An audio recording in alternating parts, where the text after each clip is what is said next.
Okay. You're a bit further out than usual.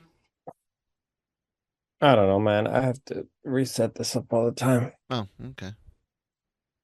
That's fine. Oh, yeah. Yeah, it's the problem with having a mobile setup, but with the way you work and all the things that you do for not just genreverse, but your and LRM, but your regular life, probably a good thing to keep yourself mostly mobile. Yeah, it's kind of annoying at times, but it's what it is. If we are lucky enough to get not just the press, but press and or the panel stuff for AX, I'm gonna have to get a laptop. Um, gonna have to because I can't really bring a giant full sized tower. Well, I think it's technically a mid size. No, it's a full tower. It's It huge. doesn't matter. It's still a Anyways, tower. it's huge. It's huge. So yeah. Welcome to Monday. Good morning, good afternoon, or good evening, whenever you're listening to this. Welcome to the Daily Cup of Genre. We actually do record this every morning. Well, all the mornings we record. Anyways, here on the Genreverse YouTube channel and Genreverse podcast, Genreverse Podcast Network, available wherever you get your podcast from. I'm Kyle. That's Manny. Hit the subscribe button on YouTube if you're watching us. If you're listening, give us a follow on your favorite app like Spotify or Amazon. And yeah, check out lrmonline.com every day for all entertainment news, needs, and opinions. Because not only do you have the podcast, you get written articles, opinion pieces, written reviews, celebrity interviews that go on the LRM YouTube channel, and so much more. Manny, how was Renfield? Because I got a very different story on Breaking Geek Radio, the podcast, which you guys can listen to right here, where Jonesy reviewed Renfield on there, and he got me rather excited, man. So what's up? So here's the deal. Brittany and I are huge Nicolas Cage fans. Okay. Because the Con theory Air and of Gone in Nicolas 60 Seconds. I mean, just there's reasons to be a fan. There's some, I mean, but the thing with Nicolas Cage films, it's either they're going to be really good or really bad, and we're going to enjoy them either way, because sometimes when they're really bad, they're bad, right? In this case, it wasn't bad enough to say Wow. that we enjoyed it in that way. We're actually very surprised at how unsatisfied we were with the film. So the issues with it is really it was really bland. The comedy does so. Ben Schwartz and Aquafina kind of play like secondary characters to Nicholas Hoult and Nicolas Cage, but because they're actual comedians, they really actually shined in the film more than anyone else. I'm a big fan of Aquafina, so I was fine with that. Okay. And Ben Schwartz I think is hilarious. He is. John Ralphio is one of my favorite characters in Parks and Rec. Also the voice of I, Sonic. I know him for I was gonna say Sonic, and I forget which brother he plays on DuckTales, but he voiced one of the Huey, Dewey, or Louie. I forget which one. So I think it's Louie. Anywho, yeah, Nicholas Hoult and Nicolas Cage were just bland, man, and Really, and just some of the shot selections were very questionable. And as excited as we were for the film, we were very disappointed. It had some fun moments. Do you like when the gore? Like some of the gore. I heard the gore's good. Was good.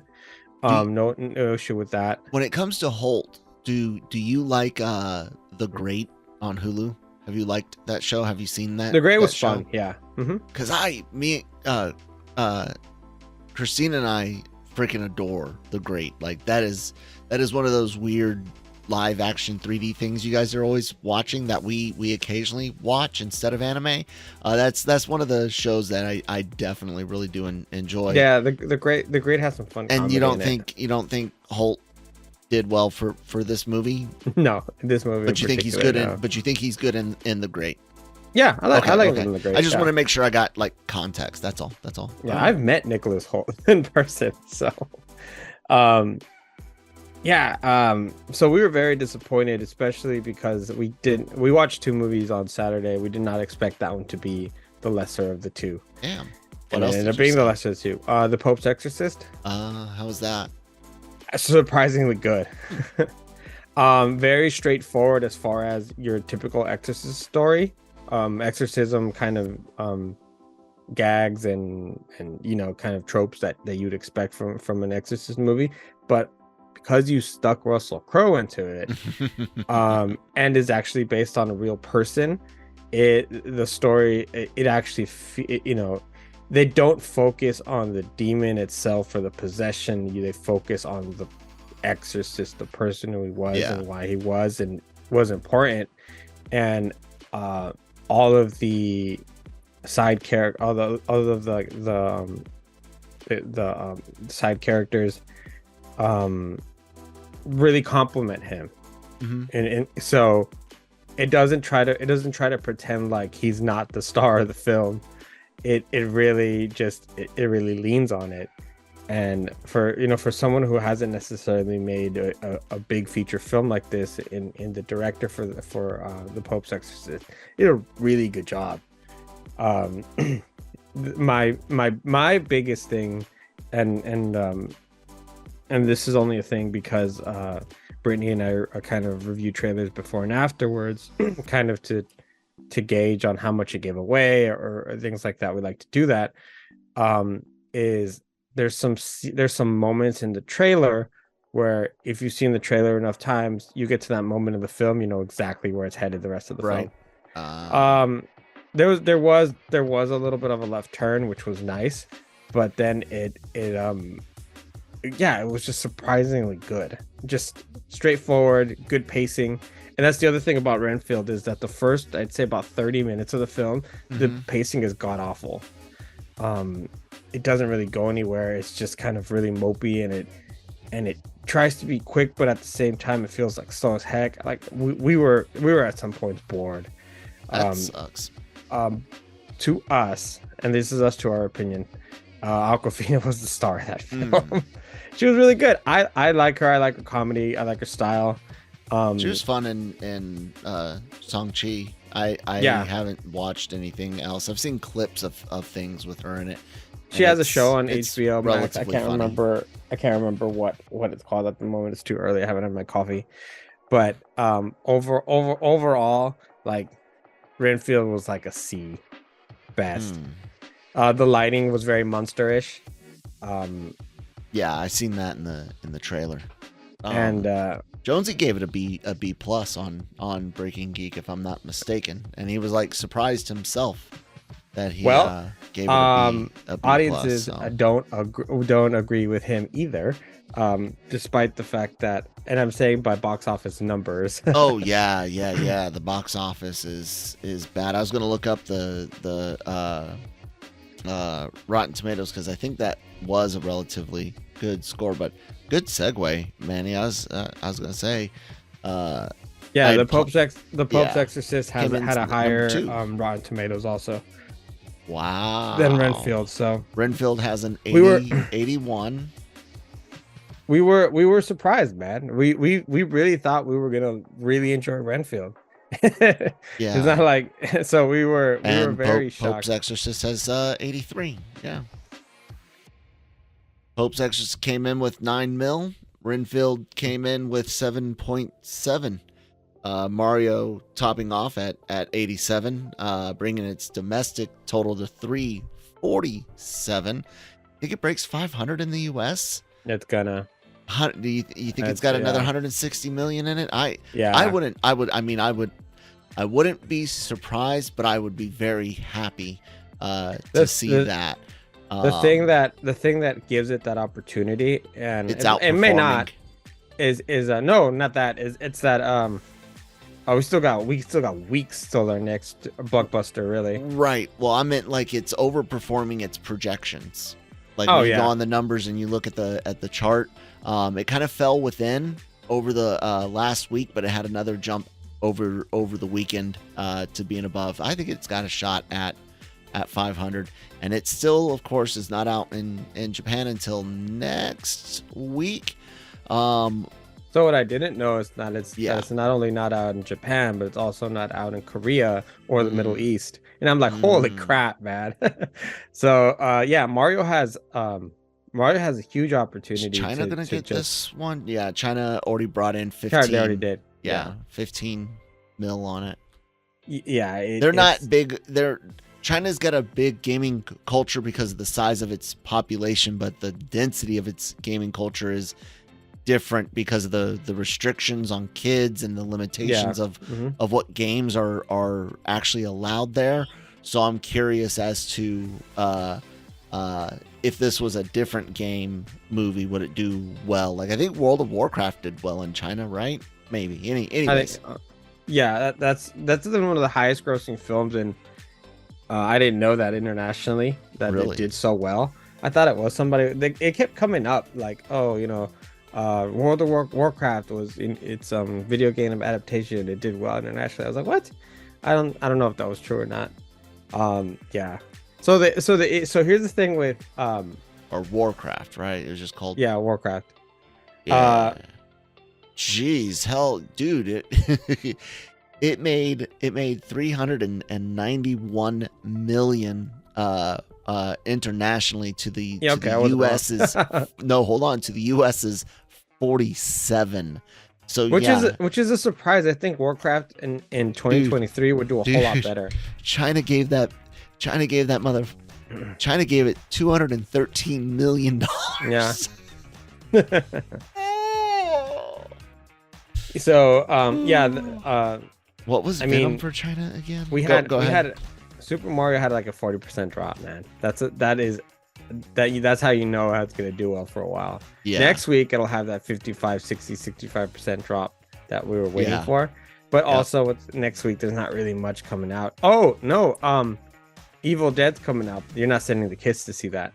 China, sorry, I hear you. Yeah, definitely not as much competition coming up, but China gave Venom 270. I knew it was close to 300. I didn't remember how close, but dude, 200. See, domestic market, this is what happens when you guys don't go to the theaters, is they start making things for someone else and for China, which is why Disney is afraid of China and other studios are afraid of China, because they're now paying for several large, and I mean, look, China, here's the thing, it's always a risk with China, because they don't have to, they limit the number of movies coming in from the West generally anyways, and at any time they can raise or lower said number. Famously, they've been very restrictive against Disney stuff the last few years. So that's, your dollar matters, and again, don't spend your bread money, but that excess money, instead of being willing to wait for streaming, you've got it, go to the theater, go. Yep. So one thing about the numbers that sucks for Renfield, they made 7, like close to 8. That movie cost $65 million to make. Oof. So good luck getting that back. Yeah. So that is definitely a I thought it was gonna do better. It might play half decent in Europe and have a chance to potentially help it break even, but I don't know how. Not that, I don't think it'll do that. How well. Yeah. Pope's Exorcist, on the other hand, with its over 9 mil, it only cost 18 to make. So it's gonna be fine.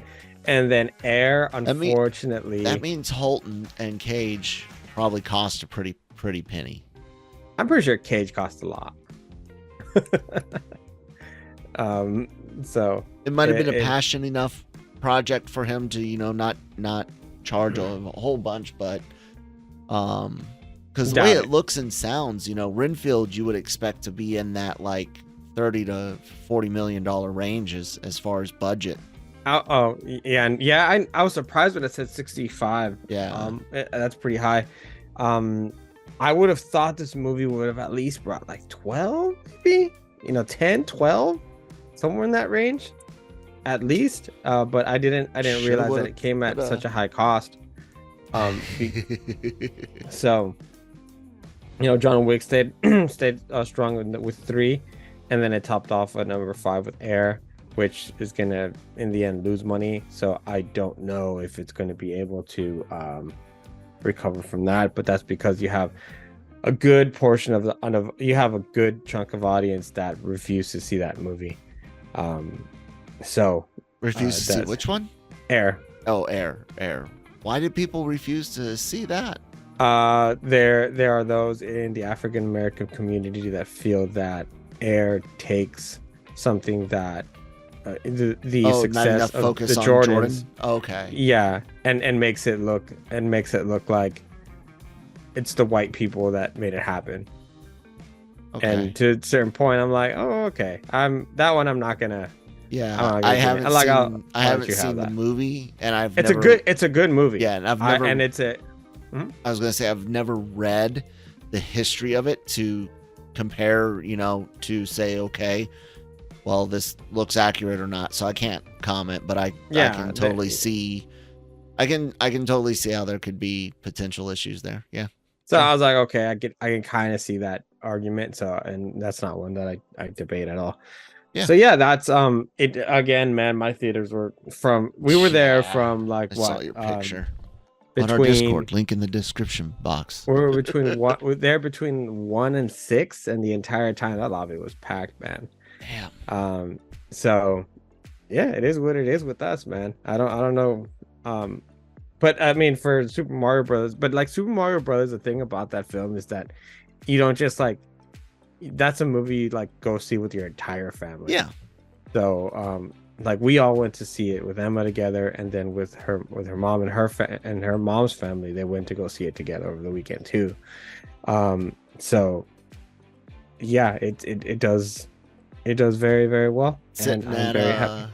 Sitting at 347 here in the North American box office, and 330 internationally, with 677 total. Still hasn't hit Japan. Yeah. Or Korea. So what do you think now, Manny? Let me look back a few pages and see if I can't find what we had discussed. So I had said domestic back on the 10th of this month. I had said this would be a 500 million domestic with 1.6 worldwide. You said 425 and 1.2. I think it breaks 425 this week, but what do you think now, Manny? What is it now? Let me look. It's sitting at 347 domestic, 347, 677 worldwide. Now is that 450? You were at 425 and 1.2. I'll raise it to 475. You think 475? Yeah. What about your worldwide total? I'll just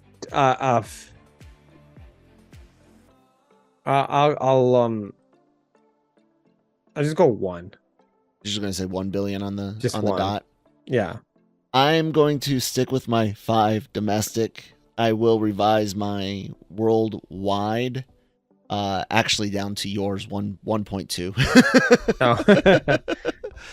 But I am sticking with 500 on the domestic side. So let me mark that down, and it has a high potential to dude, Japan's a wild card, in my opinion. Yeah, that's the one that's weird. And then I don't know how much they do. I was gonna say, as I try to look it up here on our community page on YouTube, I had asked crap, I'd have to log in to see the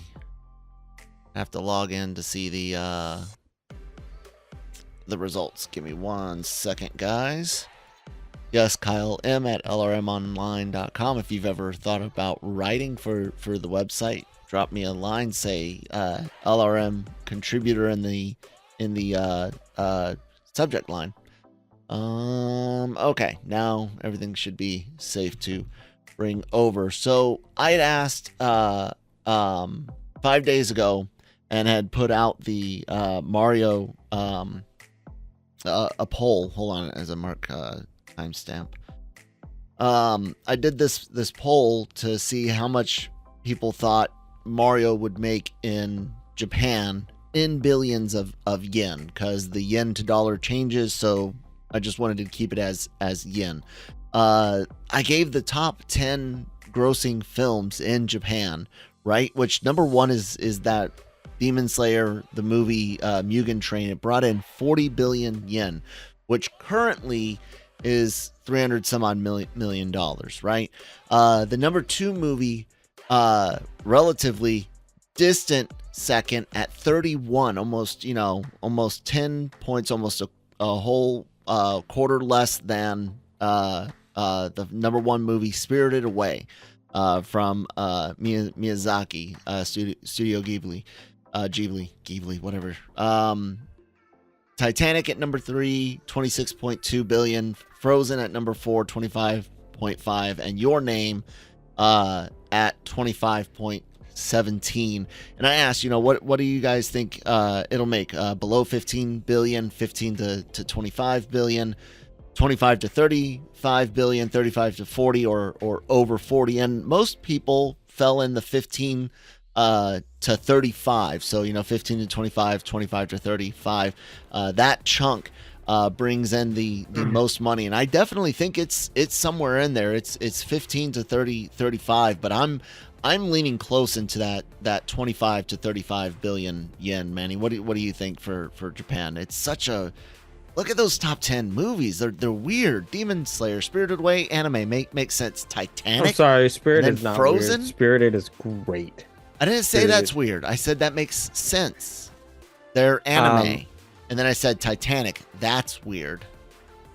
Titanic's number 3 in Japan. And then Frozen. It's Super Mario. I think it's an anomaly also. Yeah, that's what I'm saying. I don't know what it does. If it brings in 40 billion yen, I mean, you're looking at, like I said, currently that's roughly 300 million American dollars. That's a big chunk of money, man.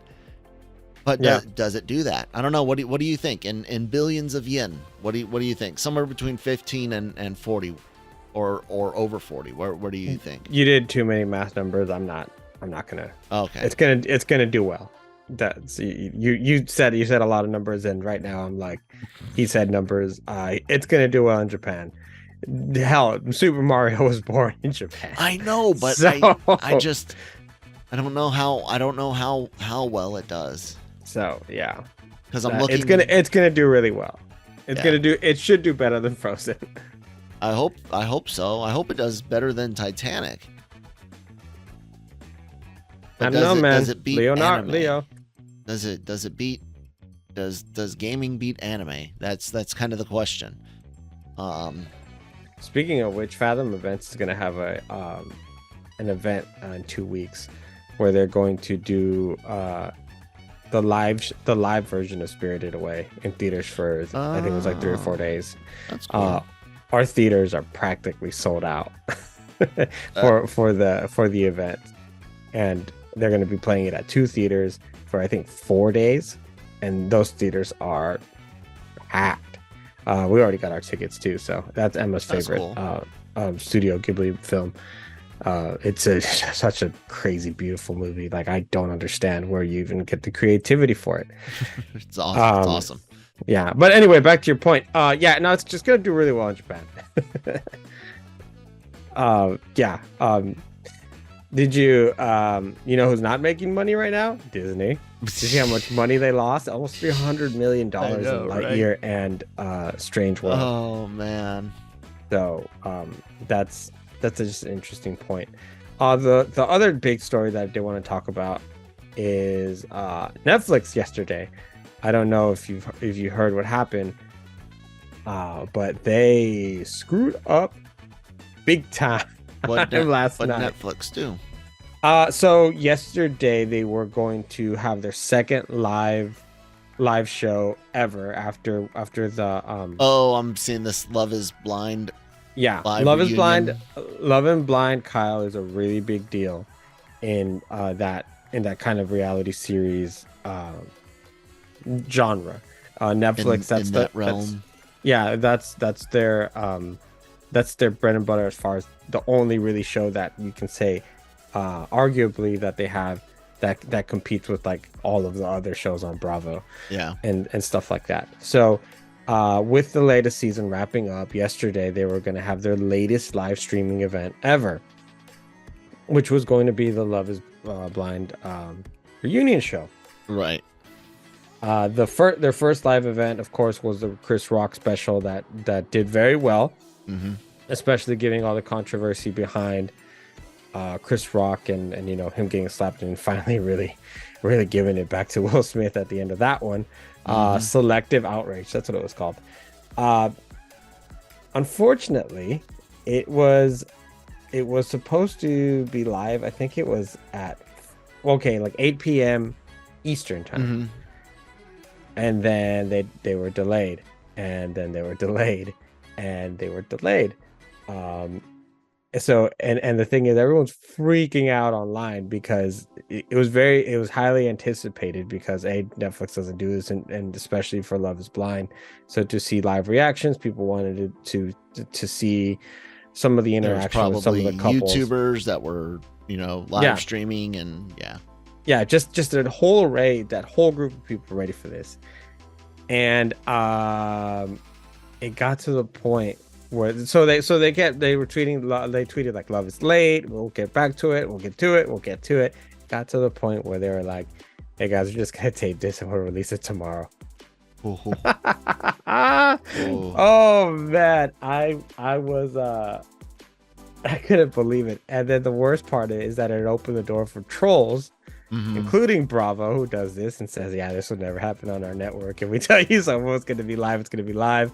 I know that ABC 30 here in the Valley took a shot at it and says, hey, join us tomorrow. When we say we're going to be live at 7, we're going to be live at 7. Blockbuster, their Twitter account took a shot at it. You had people from everywhere getting involved, and it's really an embarrassing moment for Netflix, because everyone else is live streaming. Amazon is doing like Thursday Night Football, and they're doing really successful at it. And then obviously Peacock has all of the WWE events that they do live. Yeah. And, Apple TV does baseball now on Friday specifically. So man, like what a blunder for Netflix, because it almost makes them look like the grandparents in the streaming world. That was the story. That's funny. I got a Star Wars question, because I'm not gonna get to talk to anyone else about it before it happens. But and this is not based on any rumors. This is just based on opinions and looking at the show and stuff like that. Do you think they're gonna kill Din? Because I keep going back, and God, I would freaking hate for her to be right, but I keep going back to all the reports about how unhappy Pedro Pascal is as the Mandalorian, because he's always masked, not in a suit. It's almost all voice work, and we kept hearing that it's not quite like that sure, maybe there's some issues, but things are smoothed out, working. But we keep hearing in interviews, Filoni and Favreau and others talking about how the Mandalorian in the title is no longer necessarily just Din. There's all of these Mandalorians, including future, full-grown Mandalorian Grogu, I guess.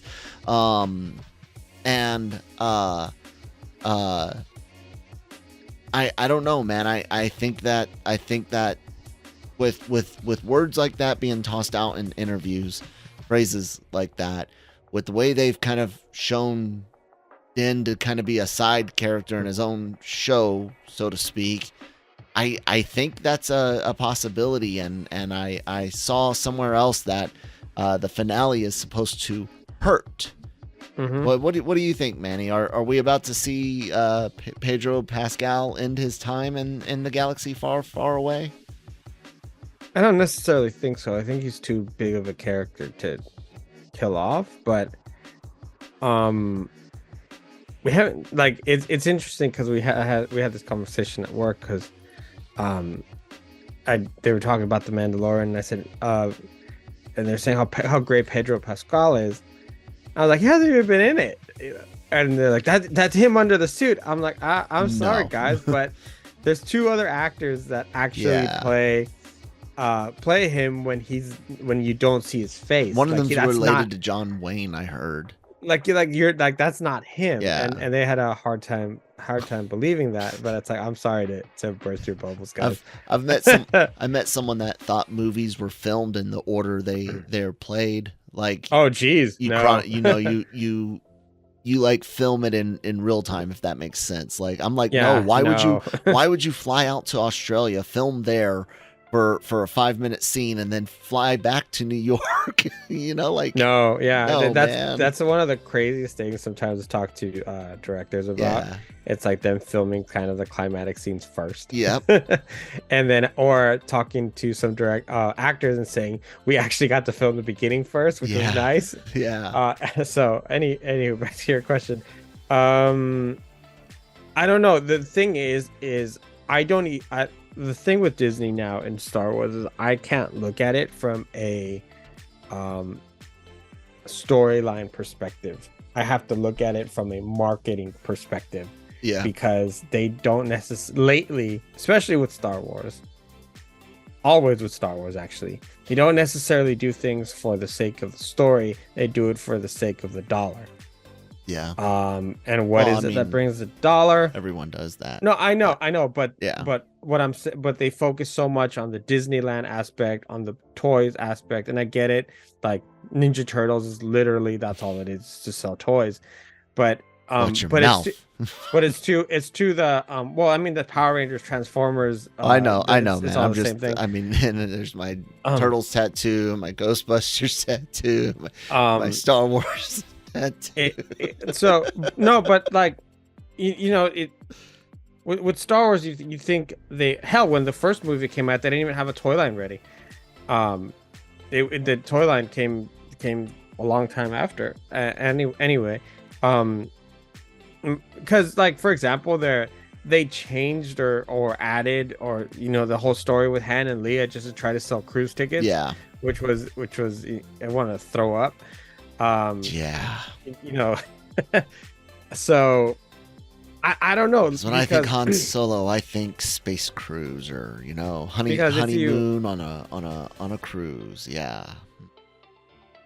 Because if you get rid of him, do you get rid of Grogu also? And the thing is, no, Grogu can carry on forward without Den. He's a foundling. It'd be kind of weird. He could be on Bo-Katan's side, and they're just dying to put more. Never mind. Carry on. So, I mean, I guess you could make the argument that Grogu is the actual Mandalorian, which would be a interesting thing in general. But I just eyed that Dragon Zord behind you, dude. Nice. Oh yeah, it's been there for a while. Really? Yeah. Man, sorry. If I had the Megazord, I could actually combine the two of them. Nice. Is that like a lightning collection or legendary collection or whatever? Yeah. Mm-hmm. Nice. Yeah, the Dragon Zord is my favorite of all of the Zords. Beautiful. Yeah. It's a freaking dragon, man. Look what I'm wearing. It's my Green Ranger hoodie. Yeah, you have to show off your tattoos and your hoodies every time, Kyle. Kyle's 5 years old, ladies and gentlemen. I'm just kidding, man. And so the worst thing about this whole week thing is that everyone's like, oh, Armor, she's a traitor, and it's like, no, that's too easy. And then somebody told me, it's like, no, it's Disney, they have to make it easy, or else people won't get it. And I went, ew. Well, because I kind of agree. Not the only ones. Freaking Rings of Power did the exact same thing. Oh yeah, made it they kind of super did, easy, yeah. barely an inconvenience. You know Yeah. what I'm saying? Like, Yeah, you're you not you wrong. go Yeah. back and you look at even Marvel things, and you know, one that you and I famously complain about, the oversimplification and re-explanation of Captain Oh America yeah, and Winter Soldier. Winter Soldier, or at the time Falcon and Winter Soldier.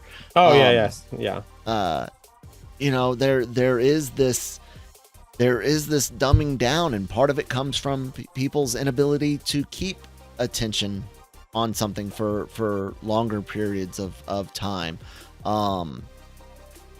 It's unfortunate because it for a lot of us it's like a slap in the face. Like, I hate yeah. being talked Hmm. down to. Like, if I'm consuming something for a 10-year-old, you know, a cartoon or something like that, I got it. I'm not going to Yeah. expect the 10-year-old show to treat me like an adult. But if I'm consuming something that is general audiences, or something that is meant for you know, young adult to old people, I don't need to be talked down to. Yeah. That's really upsetting. Like, you have no idea. Anyway. No, I agree. That was one of my biggest issues, if not the biggest issue with Falcon and Winter Soldier, was the fact that it's like, okay, guys, I get it. Like, you oh, showed I know us what we're this. doing. Yeah. We Yeah. see the awfulness that did exist in the past, the awfulness that still does exist, and the work to be done. Mhm. You showed it to us. You're Yeah. literally stopping all other progress to catch up the kid in the back. Yeah. Sorry, but that, and the problem with all of that is that you make everyone kind of used to it, to where that's just the way it is. You know what I'm saying? Like, and that's not good. Not everything should be normalized. And I know that's a loaded phrase, because you could use that and be like, well, anything. Here I'm talking about in entertainment, from making all games easy, casual type difficulty. You know, even where the most difficult level is like normal from the 90s.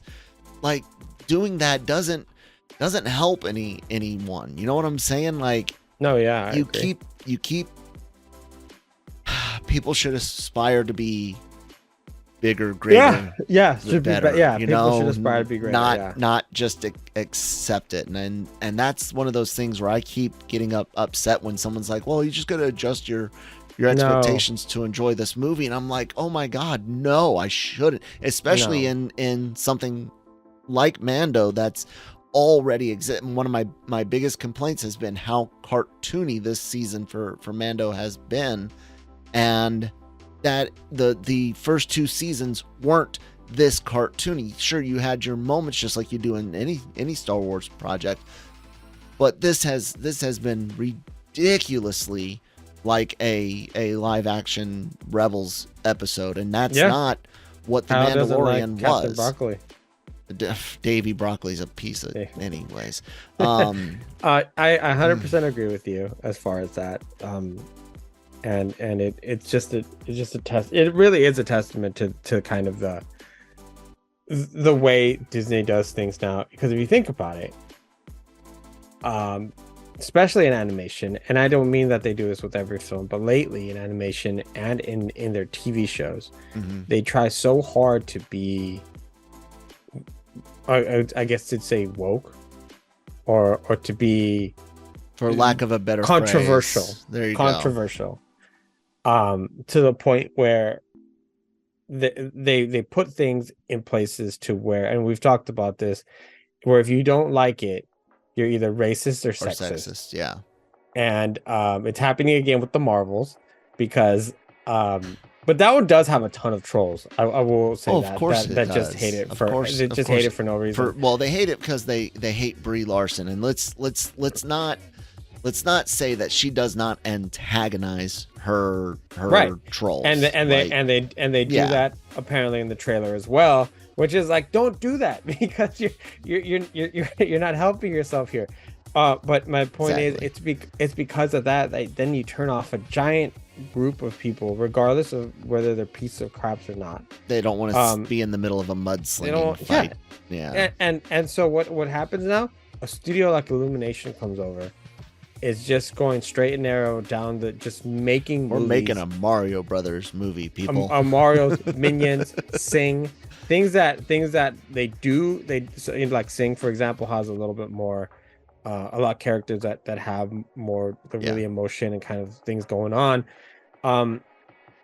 They don't, but they're not trying to be extra. They're just trying to make a good family movie. That's it. And they're not bringing it to. There's this thing, and spicy hot takes already in the week. But a final thing before we actually do start wrapping it up. There's this crap. Where did my thought go? We might have to. I know what we were discussing. Oh, okay, I got it. Sorry. There's this thing about normalization, where when something's normalized, no one notices it anymore because it's normal. It's just part of your daily life. Now that's the sign of progress, and that's supposed to be the end goal, is for normalization of seeing LGBT people in a movie on the big screen with a general audience. Normalization of people of color in powerful positions, both in the real world and in fictional works. That's supposed to be normalization. The problem is there are entire industries built around normalizing different aspects of society for different groups, for different things. But the victory would be that those organizations would no longer have a purpose and would go away. The problem is you've got so many people insistent on finding places and opportunities to wave a flag so they can remain relevant to help make money, when the reality is that not for all groups, and even for many groups there's still some work that can and should be done. But overwhelmingly in the entertainment sphere, a lot of frickin' progress has been made, and a lot of stuff is very, very normal. And whenever you start tooting your own horn, people notice, and that gets really freaking annoying, and it can become patronizing, and it can even become offensive to the people you're trying to lift up because of the way you're doing it. Yeah, it's grody, bros. It's grody. Yeah, just look at Bros. It's a great example. And just it sucks because I feel that it causes more division than it does unity. Yeah. And it's really annoying because that's not the point. You're hurting the actors, the writer, director. Because like films like She-Hulk make you think that characters like Sarah shows like She-Hulk make you think that characters like Sarah Connor didn't exist. Characters like Sigourney Weaver in Alien didn't exist. You got to remember, Jennifer Lawrence is the first female lead hero in a movie with her groundbreaking Hunger Games series. Yeah. Mm-hmm. Yeah, but it didn't exist, kind of according to, so it's kind of like... Even the freaking female hero T-Rex, or even the hero T-Rex in Jurassic Park was female, damn it. Long before... Millions, Buffy, 65 million years ago. I bring up Buffy all the time because you got all sorts of things, including LGBT representation on screen for a relatively large audience with Buffy the Vampire Slayer. And I love pointing it out because it started in the freaking 90s. And who was at the helm? I'm not saying that he's not a dick. I'm not saying that he hasn't had issues on set at all. I'm just saying it's kind of you have to give credit where credit is due. Joss Whedon was a leading force behind normalizing female empowerment on television the way that we see now. He created essentially what became the CW. Kind of weird. It's weird that that's who it was. He created the now CW. it is, yeah. Power corrupts. Yeah, absolute power corrupts. and then, absolutely, maybe. I mean, and then the most it inclusive doesn't absolve him franchise- of his sins at all. And then my argument of the most inclusive franchise of all time, Star Trek, because they've been doing it for decades, and they did it the smartest way possible, which was, well, one of the things they did was being able to normalize diversity, and they did it smartest way possible, and that is through sci-fi, because aliens. Because they're not human, guys. They're aliens. No. And so what does that do? That kind of creates that pocket where everything and anything is acceptable. And so through that, they've been able to normalize a lot of things, and even in times where that should have never happened, based on what unfortunately the American culture was at that time. And kudos to them. That's why it's one of my favorite franchises, just because of just the massive amounts of storytelling, the decades-long storytelling, and then the inclusivity that now can be celebrated and said, because look at the record we have. It's not trying to, bring the one character in for the show in Star Wars and then put a spotlight on them and be like, look what we're doing. So it's cool. I love Star Trek. This week is the finale for Picard, and for once I'm very excited. Picard, the first 2 seasons were not it. Anywho, so I'm very curious to what the Mandalorian is going to do this week, because I have no idea. What they should have done is taken that god awful episode with Lizzo and Jack Black, and the other one with the Doctor, and expanded this part of the story more. Well, they're setting things up with the Doctor and that other former Imperial. Well, not the Doctor anymore, but that other female Imperial. They're setting her up for further stuff. But did that need an entire episode? We knew what that end result was. Now it looks completely wasteful. You didn't need that much of an episthem to set her up. No, the thing about it is, I don't mind the Christopher Lloyd, the Lizzo, the Jack Black. You put them all in the same episode. And if you're, it was rough, man, because then it just became. You're being nice. A little bit. I mean, I don't mind the cameos. What I mind is putting them all together and making it look like some sort of community, guest appearance show. It looked like a Saturday Night Live. That's what it looked like. Instead of actually an episode of Mando. So I don't disagree. Anyways, guys, you can find more great content like the Daily COG, Breaking Geek Radio, who did do their Renfield review. If you're watching us on YouTube, you can see it on your screen right now. Film.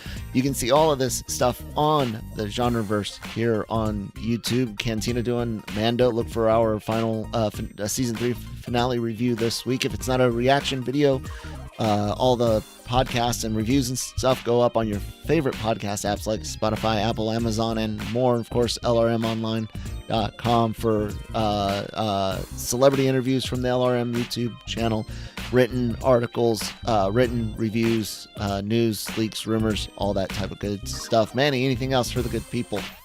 Do your taxes. Today's tax day. And what do you got for the bad people? Don't do your taxes. From the IRS. Go Wesley Snipes on him. God, bye guys.